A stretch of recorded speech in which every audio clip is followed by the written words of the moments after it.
जय जगन्नाथ नमस्कार। आसतु नजर पकेबा मयूरभंज जिलार आज टॉप न्यूज अपडेट कौन कौन सब रही किंतु तापूर्व आपण मानक गोटे अनुरोध वीडियोटी को संपूर्ण देखंतु आ जो मैंने प्रथम करी चैनल को आछंती सब्सक्राइब करंतु जाफल प्रत्येक नूतन वीडियो नोटिफिकेशन आपण सर्वप्रथम पाई परिबे।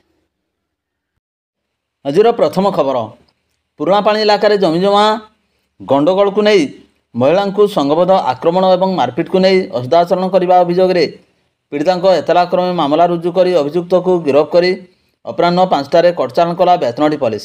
गिरफ अभियुक्त जनक होती बेतनटी थाना बड़जामणी फांडी अधीन मैसणापाल ग्रामर दशरथ ओरफ शेखर सोरेन। पीड़िता और परिवार पुरापाणी जमी धान तली पकाई बेले अभियुक्त दशरथ ओरफ शेखर निजर सहयोगी मान सहित मिसी पावर टेलर रे धान तली नष्ट कर पकाई प्रतिवाद करिबारु पीड़िता एवं तांकर संपर्क मानकु संगबद्ध भाव में आक्रमण सहित असदाचरण करथिला। अभियुक्त को गिरफ्त कर स्वास्थ्य परीक्षा पर बेतनटी जेएमएफसी कोर्ट रे हाजर करा जायथिला। तेबे अभियुक्तर जामिन नामंजूर पर ताकू बारिपदा स्थित विचार विभाग हाजत को पठाई दिया जायछि। परवर्ती खबर पुणी 4 नाबालकों कटिला 1 लाख चालान। जिला परिवहन विभाग पक्षर चली अमानिया बाइक चालकों को धरिबा अभियान।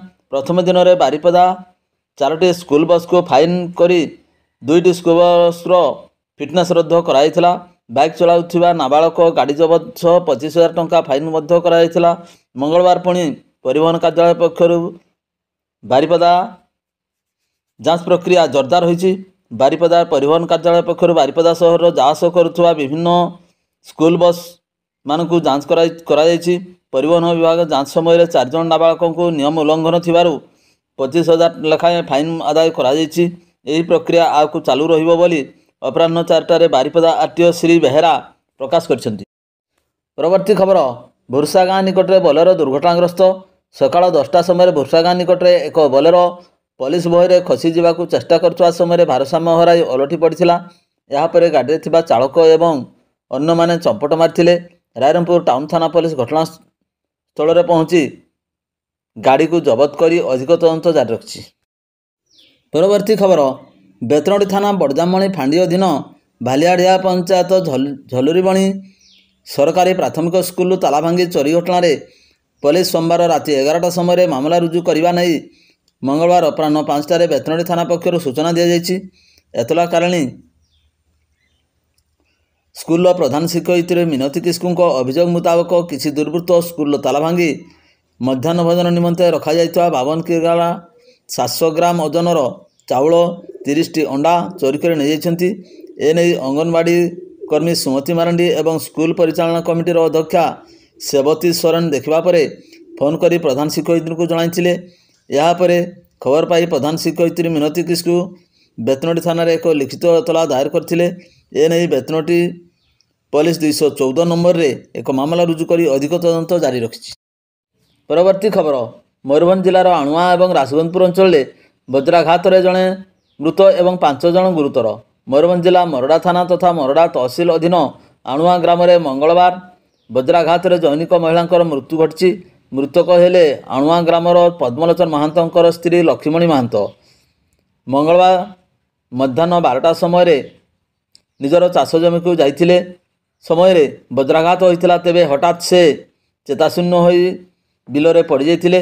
परिवार लोके संगे संगे चिकित्सा निमंते प्रथमे किसान तांडी गोष्ठी स्वास्थ्य केन्द्र में भर्ती करथिले। अवस्था गुरुतर हेबारु बारिपदा स्थित पीआरएम मेडिकल को स्थानांतरित करा जायतिला।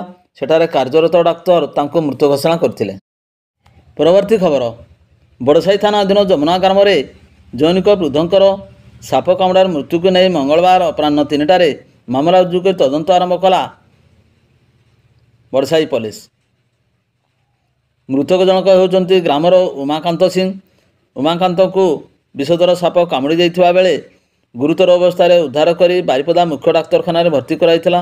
सेठारे तांकर मृत्यु डाक्तरखाना कर्तृपक्षों सूचना क्रमे बड़साई पुलिस 51 नंबर रे एक अपमृत्यु मामला रुजु कर मृतदेह पंचनामा करने सहित व्यवच्छेद कराइछंती। शव व्यवच्छेद पर मृतदेह परिवार वर्ग को हस्तांतरित करा जाइछि। परवर्ती खबर 8 नंबर जातीय राजपथ दांतिया मुहाठारे एक कार दुर्घटना 2 जनकर मृत्यु घटन ଫେରାର କାର ଚାଳକଙ୍କୁ ଗିରଫ କରି ସୋମବାର ଅପରାହ୍ନ 5ଟାରେ କଟଚାରଣ କଲା ବେତନଟୀ ପୋଲିସ। ଗିରଫ କାର ଚାଳକ ଜଣକ ହେଉଛନ୍ତି ବାରିପଦା ସଦର 16 ନମ୍ବର ୱାର୍ଡର ହରିଚନ୍ଦନ ପଟ୍ଟନାୟକର ପୁଅ ଜଗମୋହନ ପଟ୍ଟନାୟକ। ଅଭିଯୁକ୍ତ କାର ଚାଳକ ଜଗମୋହନ ଜୈନିକ ଶିକ୍ଷୟିତ୍ରୀ ଅନ୍ନପୂର୍ଣ୍ଣା ପଣ୍ଡାଙ୍କ ନାମରେ ପଞ୍ଜୀକୃତ ଅଡି 11A57 ନମ୍ବର ବିଶିଷ୍ଟ କାର ଯୋଗେ ଦ୍ରୁତ ଗତିରେ ଯାଉଥିବା ସମୟରେ ଦାନ୍ତିଆ ମୁହାଁ ଛକରେ ଅଡି 01U6465 ନମ୍ବର ବିଶିଷ୍ଟ ମୋଟରସାଇକେଲକୁ ଧକ୍କା ଦେଇଥିଲା। ଦୁର୍ଘଟଣାରେ 2 ଜଣଙ୍କର ମୃତ୍ୟୁ ଘଟିଥିବା ବେଳେ ଘଟଣାସ୍ଥଳରୁ ଜଗମୋହନ ଚମ୍ପଟ ମାରିଥିଲା। ବେତନଟୀ ପୋଲିସ ଜଗମୋହନକୁ ଗିରଫ କରି ସ୍ୱାସ୍ଥ୍ୟ ପରୀକ୍ଷା ପରେ କଟଚାରଣ କରିଛି। ପରବର୍ତ୍ତୀ ଖବର, ବଡ଼କୁଲେଇବିରା ଗାଁ ନିକଟରେ ବାଇକ୍ ଦୁର୍ଘଟଣା, ଜଣେ ଗୁରୁତର। ଅପରାହ୍ନ 2ଟା ସମୟରେ ବଡ଼କୁଲେଇବିରା ଗାଁ ନିକଟରେ ବାଇକ୍ ଭାରସାମ୍ୟ ହରାଇ ଦୁର୍ଘଟଣାଗ୍ରସ୍ତ ହୋଇଥିଲା। ଏହାପରେ ସ୍ଥାନୀୟ ଲୋକମାନେ ଗୁରୁତର ବାଇକ୍ ଆରୋହୀଙ୍କୁ ଆମ୍ବୁଲାନ୍ସ ଯୋଗେ ରାୟରଙ୍ଗପୁର ଡାକ୍ତରଖାନାରେ ଭର୍ତ୍ତି କରିଥିଲେ। ଉକ୍ତ ଯୁବକ ଡାକ୍ତରଖାନାରେ ଚିକିତ୍ସିତ ହେଉଥିବା ସୂଚନା ମିଳିଛି। ଉକ୍ତ ଯୁବକର ନାମ ହେଉଛି ମନୋରଞ୍ଜନ ହେମ୍ରମ ବୋଲି ଜଣାପଡ଼ିଛି। ରାୟରଙ୍ଗପୁର ଅଞ୍ଚଳର ଅନ୍ୟ ଏକ ଖବର ହେଉଛି ଗୋପାଳପୁର ଗାଁରେ ଛାତ୍ରୀଙ୍କ ସନ୍ଦେହଜନକ ମୃତ୍ୟୁ। ସକାଳ 10ଟା ସମୟରେ ଗୋପାଳପୁର ଗାଁର କଲେଜ ଛାତ୍ରୀ ମିନତୀ ଭୁଞ୍ଜ ବୟସ 18 ବର୍ଷ ହଠାତ୍ ଅସୁସ୍ଥ ହେବାରୁ ତାଙ୍କୁ ପରିବାର ଲୋକମାନେ ରାୟରଙ୍ଗପୁର ଡାକ୍ତରଖାନାରେ ଭର୍ତ୍ତି କରିଥିଲେ। ସେଠାରେ ଚିକିତ୍ସକ ତାଙ୍କୁ ମୃତ ଘୋଷଣା କରିଥିଲେ। ସନ୍ଦେହଜନକ ଭାବେ ମୃତ୍ୟୁ ସୂଚନା ପରେ ରାୟରଙ୍ଗପୁର ଗ୍ରାମାଞ୍ଚଳ ଥାନା ପୋଲିସ ମୃତଦେହକୁ ଜବତ କରି ଅଧିକ ତଦନ୍ତ କରୁଥିବାର ସୂଚନା ମିଳିଛି। ଛାତ୍ରୀ ଜଣକ ରାୟରଙ୍ଗପୁର କଲେଜର କଳା ବିଭାଗର 2ୟ ବର୍ଷର ଛାତ୍ରୀ ଅଟନ୍ତି। ପରବର୍ତ୍ତୀ ଖବର, 50 ଲକ୍ଷ ଟଙ୍କାର ସାଇବର କ୍ରାଇମ୍ ମାମଲାରେ ତଦନ୍ତ କରୁଥିବା କଲିକତାର ସାଇବର ପୋଲିସ ମଙ୍ଗଳବାର ପୂର୍ବାହ୍ନ 11:30ଟାରେ ବୈଶିଙ୍ଗା ଥାନା ଅଧୀନ ବର୍ତ୍ତନା ଗ୍ରାମରୁ ଜଣକୁ ଉଠାଇ ନେଇଛି। ଗିରଫ ଅଭିଯୁକ୍ତ ଜଣକ ହେଉଛନ୍ତି ବର୍ତ୍ତନା ଗ୍ରାମର ସ୍ୱର୍ଗତ ଚକ୍ରଧର ସାହୁର ପୁଅ ଚନ୍ଦନ ଓରଫ ଆଦିତ୍ୟ ସାହୁ, ବୟସ 25 ବର୍ଷ। ନିଜକୁ ଜଣେ ପୋଲିସ ବିଭାଗର ବରିଷ୍ଠ ତଥା ପଦସ୍ଥ ଅଧିକାରୀ ଭାବରେ ପରିଚୟ ଦେଇ ସୁପ୍ରିମକୋର୍ଟରେ ରୁଜୁ ହୋଇଥିବା ମାମଲାର ରଫାଦଫା ନିମନ୍ତେ କଲିକତାର ଜୈନିକ ବ୍ୟକ୍ତିଙ୍କଠାରୁ 50 ଲକ୍ଷ ଟଙ୍କା ସାଇବର ଠକେଇ ହୋଇଥିଲା। ମାମଲାର ତଦନ୍ତ କରୁଥିବା କଲିକତାର ସାଇବର ପୋଲିସ ପ୍ରଥମେ ବାଲେଶ୍ୱର ଅଞ୍ଚଳର ଯୁବ ଇଞ୍ଜିନିୟର ଦୀପଙ୍କର ମହାନ୍ତିଙ୍କୁ ଗିରଫ କରିଥିଲେ। ଦୀପଙ୍କରଙ୍କୁ ଅଧିକ ପଚରାଉଚରା ପରେ ଏହି ସାଇବର ଠକାମିରେ ଚନ୍ଦନ ଓରଫ ଆଦିତ୍ୟ ସମ୍ପୃକ୍ତି ଥିବା ନେଇ ଜାଣିବା ପରେ ବୈଶିଙ୍ଗା ପୋଲିସ ସହାୟତାରେ ମଙ୍ଗଳବାର ବର୍ତ୍ତନା ଗ୍ରାମରେ ପହଞ୍ଚି ଚନ୍ଦନ ଓରଫ ଆଦିତ୍ୟଙ୍କୁ ଗିରଫ କରିଛି ତଦନ୍ତକାରୀ ସଂସ୍ଥା କଲିକତାର ସାଇବର ପୋଲିସ। ପରବର୍ତ୍ତୀ ଖବର, ବାଙ୍ଗିରିପୋଷି ଥାନା ଜଳଡିହା ଗ୍ରାମରେ ଦେବାନ ମୁର୍ମୁ ବୟସ 70 ବର୍ଷ ବିଦ୍ୟୁତ ଆଘାତରେ ମୃତ୍ୟୁ ଘଟିଛି। ପରିବାର ଲୋକଙ୍କ କହିବା ଅନୁଯାୟୀ ଚାଷ କାମ ପାଇଁ ସମସ୍ତେ ବାହାରକୁ ଯାଇଥିଲା ବେଳେ ଦେବାନ ଘରେ ଏକାକୀ ଥିଲେ। ତାଙ୍କ ସ୍ତ୍ରୀ ଘରକୁ ଫେରି ତାଙ୍କ ହାତରେ ବିଦ୍ୟୁତ ତାର ଲାଗି ଗୁରୁତର ଅବସ୍ଥାରେ ପଡ଼ିଥିବା ଦେଖିବାକୁ ପାଇଥିଲେ। ପରିବାର ଲୋକଙ୍କ ପାଖରୁ ଖବର ପାଇ ବାଙ୍ଗିରିପୋଷିରୁ ଆମ୍ବୁଲାନ୍ସ ସେଠାରେ ପହଞ୍ଚି ଗୁରୁତର ଅବସ୍ଥାରେ ତାଙ୍କୁ ଉଦ୍ଧାର କରି ଡାକ୍ତରଖାନା ଆଣିଥିଲେ। ତେବେ ଡାକ୍ତର ତାଙ୍କୁ ମୃତ ଘୋଷଣା କରିଥିଲେ। ପରବର୍ତ୍ତୀ ଖବର, ବାରିପଦା ସଦର ଥାନାରେ 2ଟି, ଟାଉନ ଥାନାରେ ଗୋଟିଏ ମାମଲା ତଦନ୍ତ କରି ସଦର ଥାନା ଆଇଆଇସି ମଧୁସ୍ମିତା ମହାନ୍ତି ଜଣେ ନାବାଳକ ସମେତ 8 ଜଣ ଅଭିଯୁକ୍ତଙ୍କୁ ଗିରଫ କରିବା ଅତିରିକ୍ତ ଜିଲ୍ଲା ଆରକ୍ଷୀ ଅଧୀକ୍ଷକ ଉମାଶଙ୍କର ମହାରଣା ସୂଚନା ଦେଇଛନ୍ତି। ଅଭିଯୁକ୍ତଙ୍କଠାରୁ ଗୋଟିଏ ବାଇକ୍ ଭୁଜାଲି ଜବତ କରାଯାଇଛି। ନାବାଳକ ଅଭିଯୁକ୍ତକୁ ଭୁଜେନାଲ କୋର୍ଟରେ ହାଜର କରାଯିବ ବୋଲି ପ୍ରକାଶ, କିନ୍ତୁ ଗିରଫ 7 ଜଣ ଅଭିଯୁକ୍ତ ସୁନୀଲ ମହାପାତ୍ର, ପ୍ରଦୀପ ପଣ୍ଡା, କୁନ୍ଦନ ମୁଖୀ, ବିଠଳ ମୁଖୀ, ସଞ୍ଜୟ ଦାସ, ଶମ୍ଭୁ ଗୋପାଳ ଏବଂ ସତ୍ୟନାରାୟଣ ରାଉତଙ୍କୁ କୋର୍ଟ ଚାଲାଣ କରାଯିବା ନେଇ ଜେଲ୍ ହାଜତକୁ ପଠାଇ ଦିଆଯାଇଛି। ଏହି ଘଟଣାରେ ଅନ୍ୟ ଫେରାର ଅଭିଯୁକ୍ତ ପୁଲିସ ଖୋଜିବା ଆରମ୍ଭ କରିଛି। ପ୍ରକାଶ ଯେ ଗତ 24 ତାରିଖ ଅପରାହ୍ନରେ ବାରିପଦା ସହରରେ ଆତଙ୍କ ସୃଷ୍ଟି କରିଥିବା 3ଟି ପୃଥକ ମାମଲା ରୁଜୁ ହୋଇଥିଲା। ଚାନ୍ଦୁଆ ଥାନାର ମାନସ କୁମାର ଗୋଛାୟତଙ୍କୁ ତାଙ୍କ ସ୍ତ୍ରୀଙ୍କ ଅଭିଯୋଗ କ୍ରମେ ସଦର ଥାନାରେ 132/24 ନମ୍ବରରେ ମାମଲା ରୁଜୁ ହୋଇଥିଲା। ସେ 24 ତାରିଖ ଅପରାହ୍ନରେ ତାଙ୍କ ସ୍ୱାମୀଙ୍କ ସହ ଶିଶୁପୁତ୍ରକୁ ନେଇ ବାରିପଦା ଅଭିମୁଖେ ଆସୁଥିବା ସମୟରେ ସେହି ରାସ୍ତାରେ ଧନପୁରଠାରେ କୃଷି ବିଜ୍ଞାନ କେନ୍ଦ୍ର ସମ୍ମୁଖରେ 3 ଜଣ ବାଇକ୍ ଆରୋହୀ ତାଙ୍କୁ ପଛପଟୁ ଆକ୍ରମଣ କରି ସୁନାହାର ଓ ମନିପର୍ସ ଛିନତାଇ କରିଥିଲେ। ଏହି ଘଟଣାରେ ଅଭିଯୋଗକାରୀ ସ୍ତ୍ରୀ ଗୁରୁତର ଆହତ ହୋଇ ସ୍ଥାନୀୟ ପଣ୍ଡିତ ରଘୁନାଥ ମୁର୍ମୁ ମେଡିକାଲ କଲେଜ ଏବଂ ହସ୍ପିଟାଲରେ ଚିକିତ୍ସାଧୀନ ଅଛନ୍ତି। ଅନ୍ୟ ଏକ ଘଟଣାରେ ବୋଲେରୋ ଗାଡ଼ିରେ ଚାଳକ ବିଶ୍ୱନାଥ ବିନ୍ଧାଣୀଙ୍କ ଅଭିଯୋଗ କ୍ରମେ ସଦର ଥାନାରେ 133/24 ନମ୍ବରରେ ମାମଲା ରୁଜୁ ହୋଇଥିଲା। ଅଭିଯୋଗ ଅନୁଯାୟୀ 24 ତାରିଖ ଅପରାହ୍ନରେ ସେ ବୋଲେରୋ ଗାଡ଼ିରେ ବାରିପଦାରୁ ଧନପୁର ଯାଉଥିବା ସମୟରେ ଧନପୁର ଛକରେ 8-9 ଜଣ ବାଇକ୍ ଆରୋହୀ ତାଙ୍କୁ ଅଶ୍ଳୀଳ ଭାଷାରେ ଗାଳିଗୁଲଜ ସହ ମାରିଦେବାର ଧମକ ଦେଇ ଗାଡ଼ି ଉପରେ ଟେକାପଥର ଫିଙ୍ଗି କାଚ ଭାଙ୍ଗି ଦେଇଥିଲେ। ତୃତୀୟ ଘଟଣାଟି ହେଉଛି ଶିମିଳିପାଳର ଲୁଲୁଙ୍ଗ ପ୍ରକୃତି ନିବାସକୁ ଯାଉଥିବା ଅଧିକାରୀ ଡିଜିଓ ସାଇମନ୍ସଙ୍କ ଅଭିଯୋଗ କ୍ରମେ ଟାଉନ ଥାନାରେ 136/24 ନମ୍ବରରେ ମାମଲା ରୁଜୁ ହୋଇଥିଲା। ଅଭିଯୋଗ ଅନୁଯାୟୀ ସେହି 24 ତାରିଖ ଅପରାହ୍ନରେ ପଡ଼ାସ୍ତିଆ ଛକ ପେଟ୍ରୋଲ ପମ୍ପ ନିକଟରେ ଆତର୍କିତ ଭାବେ ବାଇକ୍ ଆରୋହୀ ମାରଣାସ୍ତ୍ର ଧରି ତାଙ୍କ ଗାଡ଼ି OD 01 AAS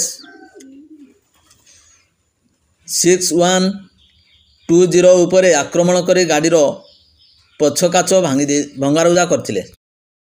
ପରବର୍ତ୍ତୀ ଖବର, ବଡ଼ସାହି ବ୍ଲକ ବୈଶିଙ୍ଗା ଥାନା ଅଧୀନ ମାଣତ୍ରୀ ବଜାରରେ ଥିବା ବାସନ୍ତୀ ହାର୍ଡୱେୟାର ଦୋକାନରେ ସୋମବାର ବିଳମ୍ବିତ ରାତିରେ ଚୋରି ହୋଇଥିବାର ଜଣାପଡ଼ିଛି। ଏ ସଂକ୍ରାନ୍ତରେ ଦୋକାନ ମାଲିକ ସର୍ବେଶ୍ୱର ପରିଡ଼ାଙ୍କ ଲିଖିତ ଅଭିଯୋଗ କ୍ରମେ ବୈଶିଙ୍ଗା ପୋଲିସ ମାମଲା ରୁଜୁ କରି ତଦନ୍ତ ଜାରି ରଖିଛି। ତାଲା ଭାଙ୍ଗି ଦୋକାନ ଭିତରୁ ନୂଆ ଦଉଡ଼ି, GST କାଗଜପତ୍ର, ରସିଦ ବହି ତଥା 1800 ଟଙ୍କା ଚୋରି ହୋଇଥିବା ଜଣାପଡ଼ିଛି। ପଡ଼ୋଶୀ ଜିଲ୍ଲା ଏବଂ ଭୀମଦା ଅଞ୍ଚଳ ଚୋର ଦଳ କିଛିଦିନ ଧରି ମାଣତ୍ରୀ, ବଦଳିଗାଁ, ମାନଗୋବିନ୍ଦପୁର, ମୂଷାଗଡ଼ିଆ, ଭୀମଦା ଅଞ୍ଚଳରେ ବ୍ୟାପକ ଚୋରି କରୁଛନ୍ତି। ପୋଲିସ ପକ୍ଷରୁ ରାତ୍ରିକାଳୀନ ପଇଁତରା ବ୍ୟାପକ କରିବା ପାଇଁ ସାଧାରଣରେ ଦାବି ହେଉଛି। ପରବର୍ତ୍ତୀ ଖବର, ଖୁଣ୍ଟା ବଜାର ରାସ୍ତାରେ ହାଇସ୍କୁଲ ସମ୍ମୁଖରେ କେତେକ ଅସାମାଜିକ ବ୍ୟକ୍ତି ଜଣେ ମହିଳାଙ୍କ ବେକରୁ ସୁନାହାର ଛିନତାଇ କରିଥିବା ଖୁଣ୍ଟା ଥାନାରେ ଅଭିଯୋଗ ହୋଇଛି। ସୂଚନାରୁ ପ୍ରକାଶ ଯେ ଦିନ 2:30 ସମୟରେ ଖୁଣ୍ଟା ଥାନା ବାଲଢିଆ ଗ୍ରାମର ରବୀନ୍ଦ୍ର ଖିଲାରଙ୍କ ସ୍ତ୍ରୀ ସଙ୍ଗୀତା ମହାକୁଡ଼ ପୁରୁଣାପାଣି ଛକରୁ ବସ୍ରୁ ଓହ୍ଲାଇ ଖୁଣ୍ଟା ବଜାର ଥାନା ଛକ ଦିଗକୁ ଚାଲି ଯାଉଥିଲେ। ହାଇସ୍କୁଲ ସମ୍ମୁଖରେ 3 ଜଣ ଦୁର୍ବୃତ୍ତ ଏକ ପଲ୍ସର ବାଇକ୍ରେ ସାମ୍ନାରୁ ଆସି ସଙ୍ଗୀତାଙ୍କ ବେକରୁ ସୁନାହାର ଝିଙ୍କି ନେଇ ଚମ୍ପଟ ମାରିଥିଲେ। ପ୍ରଥମେ ଦୁର୍ବୃତ୍ତମାନେ ପଛପଟୁ ଆସି ସଙ୍ଗୀତାଙ୍କୁ ଅତିକ୍ରମ କରି ଥାନା ଛକ ଆଡ଼କୁ ଯାଇଥିଲେ ଏବଂ ଫେରିଆସି ଛିନତାଇ କରିଥିବା ସିସି କ୍ୟାମେରାରୁ ଜଣାପଡ଼ୁଛି। ପୁଲିସ ଅନୁସନ୍ଧାନ ଜାରି ରଖିଛି। ପରବର୍ତ୍ତୀ ଖବର, ବାରିପଦା ସ୍ଥାନୀୟ 28 ନମ୍ବର ୱାର୍ଡ ପାଲବଣୀ ହିମାଂଶୁ ଶେଖର ଗିରିଙ୍କ କାନାରା ବ୍ୟାଙ୍କରେ ଜମା ଖାତାରୁ 48,600 ଟଙ୍କା 7ଟି ପର୍ଯ୍ୟାୟରେ ବିଭିନ୍ନ ଦିବସରେ ଉଠାଣ ହୋଇଥିବା ନେଇ ବାରିପଦା ଟାଉନ ଥାନାରେ ଅଭିଯୋଗ ହୋଇଛି। ଆକାଉଣ୍ଟଧାରୀଙ୍କ ଅଜାଣତରେ ଏହି ଟଙ୍କା ଗତ ଜୁନ 19 ତାରିଖରୁ ଜୁଲାଇ 19 ତାରିଖ ମଧ୍ୟରେ ଉଠାଣ ହୋଇଥିଲା। ତାଙ୍କ ନିକଟକୁ ଏନେଇ କୌଣସି OTP କିମ୍ବା SMS ସୂଚନା ମଧ୍ୟ ଆସିନଥିବାର ଦର୍ଶାଇଛନ୍ତି। ଏ ସମ୍ପର୍କରେ ଥାନାରେ ଏକ ମାମଲା ଭାରତୀୟ ନ୍ୟାୟ ସଂହିତା 318 ଦଫାରେ ରୁଜୁ ହୋଇ ତଦନ୍ତ ଚାଲିଥିବା ପ୍ରକାଶ। ଭିଡ଼ିଓଟିକୁ ଶେଷ ପର୍ଯ୍ୟନ୍ତ ଦେଖିଥିବାରୁ ଅନେକ ଧନ୍ୟବାଦ।